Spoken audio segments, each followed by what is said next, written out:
In this video, I'm going to walk through how to create sparklines in Excel. I'm using Office 365 Excel on a Mac computer. Sparklines are mini charts placed in one cell. I have circled the sparklines in this worksheet. You can see at a glance which expenses have increased, decreased, or stayed the same over the quarters shown. Select the data for one sparkline. In the Insert ribbon, click on Sparklines. Click on Line.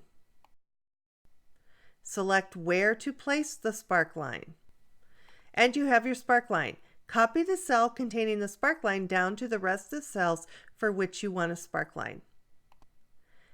Now you can see the sparklines for each of the rows. That's it. Sparklines are pretty cool and easy. That's it. We are done. This video was created and narrated by Dr. Sell-Tietz and is part of the Excel Skill Builder video series.